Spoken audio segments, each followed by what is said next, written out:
Welcome to our 2025-2026 broadcast season. Today we have a look at our Rowdies, the freshman first day, cell phone policy updates, our color dance, and the new athletic turf field. All this and more in this week's Kram.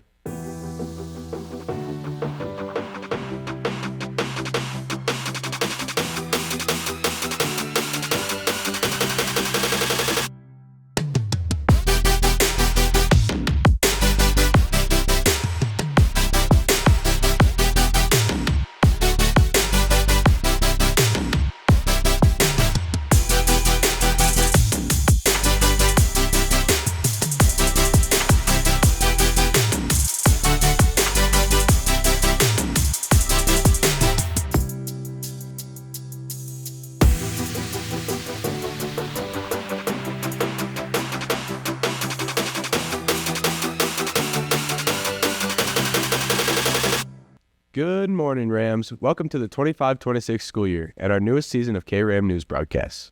For our freshmen and those new to Rampart, Kram is our weekly news broadcast that will air every Friday for the rest of the school year. We cover students, groups, and activities in the RHS community and give our student body a voice. Let's start off the year and get rowdy. Our Rampart Rowdies have been bringing the energy at all our sporting events this year. Vince Carpio is a Rampart Rowdy leader himself, and he has the story. Rowdies is one of our oldest traditions at Rampart. Today we're looking at our youngest members who get to carry on the tradition. As one of the oldest traditions at Rampart, Rowdies has made a big impact. This year, we look at the changes they've made. The Rowdies are essentially our student-led spirit section, so it's leaders. They typically stand at the front of our student section. They lead cheers, they kind of keep the energy going, and of course just keep the general atmosphere rowdy. We asked about the responsibilities. I think the main responsibility for being a rowdy is just making sure the crowd is focused on the game, continuing to keep them hyped and interested in what's going on and bring what's happening on the field into the student section. Being a rowdy is really fun. I get to hang out with a lot of friends and I get to make a lot of new friends, so I really enjoy that. So as a rowdy, you're basically in charge of the spirit of the school, whether that be at assemblies, games, or other school-related events. And you're the people that are supposed to be excited to be there and show people that it's not weird to have school spirit and be loud. We were curious about the games from their perspective. Honestly, I thought that it was going to be super stressful, but it's such a rewarding feeling. It's super fun being a rowdy, and I like getting the crowd involved and just doing cheers that I like, and it's nice being able to bring the crowd together. The games are really fun. Everyone gets so hype, and being in the front of the stands is amazing because you're just with everybody you love. So I think the games can be really, really fun, especially if the student section is big and loud, but also can be stressful because you're the person in charge of the energy of the crowd. And if you don't receive happy energy, then they're not going to give it back to you. Finally, we wanted to see their favorite part about being a rowdy. I think the best part is building a community with the rowdies and building new friendships, and also I'm a junior and I still get to be in the front of the student section, which is super cool, and just being involved in school. The best part of being a rowdy is probably getting to know everybody in the school. I get to know a lot of the different grade levels, and so I just feel a big part of the community. I think the best part about being a rowdy is seeing other people being okay with getting weird at games and getting loud. For example, at freshman first day, at the beginning of the day, the freshmen were not excited to cheer. They wouldn't do it. And then by the end of the day, we got them really loud and really excited. And I think that's had a big positive impact on us this year. Thank you. This has been Vince Carpio reporting for Kram. Let's keep the energy up, Rams. This year's freshman class had an energetic welcome to Rampart in the school year. The freshman first day event happened on August 13th. Luca Gigante was there to get the story. You might remember when you were a freshman and came to the school a day early to get familiar with the school. We went along this year to check out this annual tradition.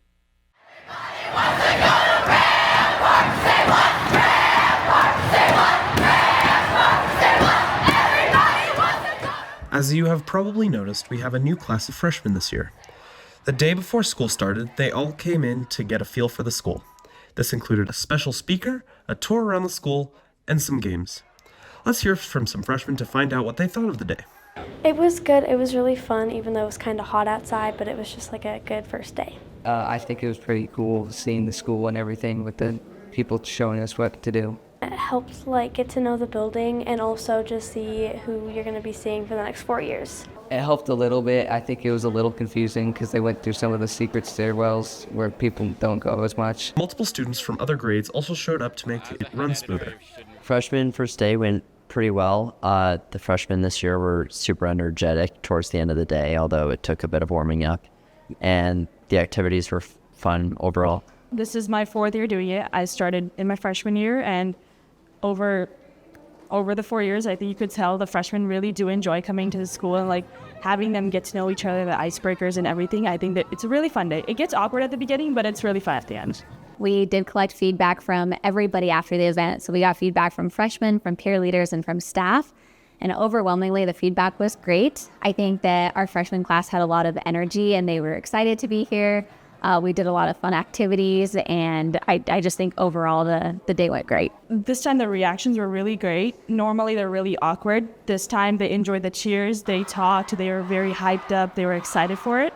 I think that was the best part about it. I wish we could have changed the weather. When we went outside for the Team Olympics, it was hot, like really, really hot.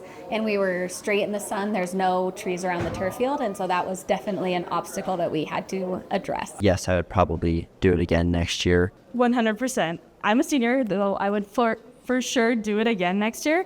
I think it's just the experience of getting to know freshmen and living your first year again, but with different people each time. It's just more fun every year. Freshman first day was overall a huge success. The start of the year is underway, so make sure you're making the freshmen feel welcome, Rams. Good luck this year, freshies. Speaking of luck, good luck trying to dodge the cell phone policy this year, as the school is cracking down on the punishments. Let's go to Eli Amundsen for more. By now, the cell phone policy has become well known at Rampart. Since the policy has been here for over a year, we wanted to give a look into how the policy is now in full effect. If you've been a student here at Rampart for a couple of years, you're probably familiar with the seemingly ever-changing phone policy. However, this year the policy is finally stuck around with a few small changes that some students might not be aware of. We went to ask admin about what did and didn't change. So the policy word for word has been the same. What has changed is the expectations of students when you're asked to put the cell phone away. So last year, because it was such a new policy, we were very lenient on students, asking very nicely, giving multiple chances. Because this isn't the first rodeo and we're into our 2nd year of doing this, the expectation is the same. It's just the students who determine kind of what happens next. Without a drastic change to the cell phone policy, it has become familiar to students and staff. We asked teachers about their thoughts on the policy and how it's affected engagement in the classroom. I think the phone policy has been a lot less of a battle this year, so I see it being a lot more effective because I see that my students are a lot more compliant because they're just used to it. It's just like part of Rampart now. Last year, I think it improved student attention spans greatly. Maybe students aren't necessarily completing as much work because of the cell phone policy or perhaps not taking as many notes. But what I did notice is just their attention span and just paying attention to what I'm saying has been better. And also talking to each other and being engaged with each other has changed dramatically. We asked students and staff about their feelings about the policy and its current state. It's affected me in a very positive light. I like that it stayed the same from last year. I don't think it's really affected me much this year. It really hasn't really affected me that much. I just, put my phone up, do my work, and then I just get going. It's affected me because I feel like me personally, I just like having my phone around because in case I need to text my mom for an emergency, she's always the first to respond. I think it's been awesome. I think for the whole 90 minutes, my students are ready to talk and learn, even if we're not actively reading or writing. They're just ready to discuss things. What I have seen is students are more engaged with each other and they're more present. So when I'm talking or doing something, they're just there. Because I am in classrooms just popping in most of the time, to me, it feels like students are more engaged. We asked if students believe it's helped them academically. No, not really, but that's just a me thing. I'm sure it's other people have noticed a change, but just personally I haven't, but I think, it's positive. At least with me, because I'm not worried about notifications from my phone or, trying to change my music, so. I would say a little bit, yeah. It helps to not be distracted, I guess. I feel like I've been doing the same since last year. Thank you to our staff and students for information and your opinions on the policy. This has been Jed and Eli Amundsen reporting for Kram. Thanks, Eli. Make sure you're putting your phones up in the classrooms. We just had our first school dance, and it puts the color in Colorado. With school starting back up, everyone is excited to see their friends after a long summer. The color dance gives an opportunity for everyone to have fun and get to know the Rampart culture before school is in full swing. A colorful start to the year, the color dance unites the Rampart community. We asked some students why they went this year. I mean, I love dances. I love dancing. I just think it's a lot of fun to hang out with your friends and stuff. All my friends were going, and I've seen pictures of it, and it looked pretty fun. I went last year, and I knew that it was going to be a fun time. The color dance is unique for many reasons. We got some insight into what makes the color dance. Every student is allowed to come. It's cheaper in price, so it's low stakes. Don't have to dress as fancy, so a lot of kids have the opportunity to come, just be themselves. The color makes it like everyone is a lot closer and in one area rather than just like spread out like most dances, and it's nice that it's outside.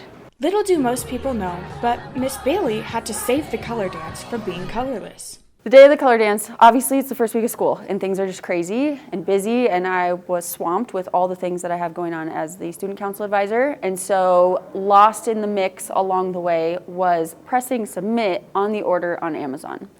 And I got there, and it's an online exclusive. There's no colored powder in the store at Walmart. So I'm standing in the aisle at Walmart on my phone, panicking, trying to find colored powder somewhere that I can order from overnight, get it here quick. And I find this place online. Their whole business is colored powder. So I called them, said, where are you located? He said, Wheat Ridge, Colorado. And I said, great. I asked Miss Sanders if I could take Friday off in the morning to drive up to Wheat Ridge. We drove up there, we went to Wheat Ridge, we picked up 150 pounds of colored powder, and we drove back home, and we made it back by 2 p.m. so that we could set up for the dance at 3. Thanks to Miss Bailey and the work of student council, the color dance was a blast. Students shared their favorite memory from the dance. Really just hanging out with friends and watching the colors fly. My best memory was probably just having fun with my friends. Definitely when we threw the color, because this year it was all at the same time and it was super pretty. See you next year at the color dance. This has been Maya Mills reporting for Kram. We hope everyone enjoyed the color dance this year. Not only did we have a color-filled dance, we have a vibrant new turf field for the teams of Rampart to play on. This summer, our school got a brand new turf field. Today we take a look at what went into getting this field.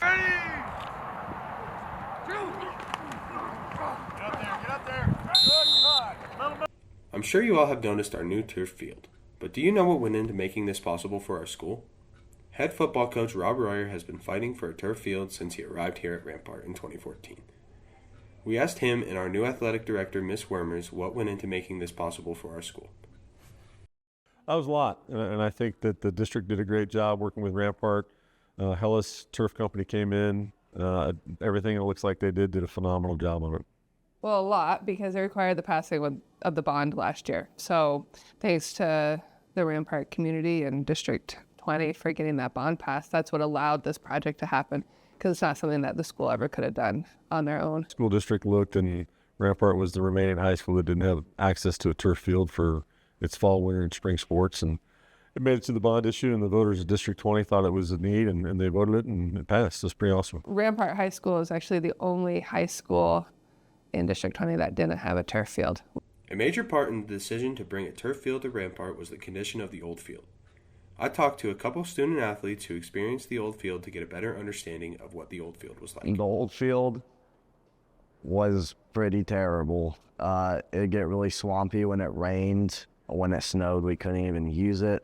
Oh, the old field was rough, right? We dealt with potholes and trenches, and there's just some random things that were always a little worrisome for coaches. Any coach who was on there, sprained ankles, knees, hips.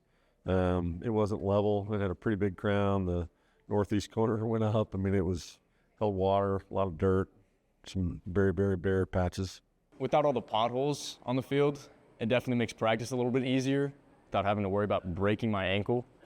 All of the people involved expressed their excitement for the new field, and the athletes and Coach Royer shared the benefits they've noticed since they began practicing on the new field.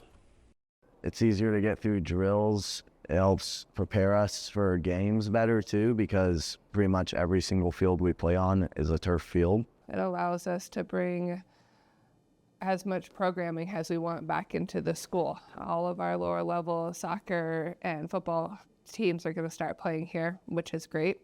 And that's something that we couldn't do before. Oh, it's been great for us, and I can't wait to see the other teams get to use it in the spring. And I think it's going to have a ton of use, and I think we're going to be able to keep kids safer and freer from injury now that we're on a level playing field. Turf is proven to be better for athletes' knees and ankles in the long run. So it protects our athletes, especially as you're continuing to still grow and develop your skeletal systems and such. We'll make sure we're protecting you guys. A lot of work went into getting this field for our school, and there was a great need for it. So next time you are passing by the school, make sure to take a look at the field and be proud to be a Rampart Ram. The field looks incredible. Thank you to everyone involved in getting this field for our school. Now for this week's Stew Corner, Nolan Boatwright. Hey Rams, this is Nolan Boatwright, and welcome to this week's Stew Corner. Next week is Homecoming Spirit Week, and there's a whole lot going on. Monday, we got a very special assembly schedule with the assembly at the end of third block, and homecoming royalty nominations will be announced during the assembly. The annual Powder Puff game is on Monday evening at 7 p.m. It's at the D20 Stadium, entry is free, and concessions are available. Every day next week is a Spirit Day, so bring your A game and dress to impress. Monday is Neon Out, so wear your brightest colors. Tuesday is Barbecue Dad versus Soccer Mom. Wednesday is Rhyme Without Reason, so find a partner and wear costumes that rhyme, such as Frat Guy in 4th of July, or Alien from Mars and a rapper dropping bars. Thursday is Tacky Tours Day, and finally Friday is Blue and Gold for the game. The homecoming game is on Friday the 19th versus Doherty at 7 p.m., and it is Blue and Gold out. The winner of royalty will also be announced at the game. The homecoming dance is Saturday the 20th at 7 p.m. The theme is Welcome to Rio. The tickets are online for $25, and you can find them on the Stuco Instagram bio, or you can pay $30 at the door. The guest form QR code is also in the library. Have a good day, Rams. Thank you, Nolan. Don't forget, Rams. That's all we have for this week's K-Ram. This has been Tyson Kelly and Cade Warner, reporting for K-Ram. Luka Gigante. Can you say that? And that happened on August 13th. Why are you laughing? Because you messed up, dude. Luka Gigante, there to get the story. See what I mean? And it puts the color in Colorado. What? Where are you? Don't forget, reporting for K-Ram.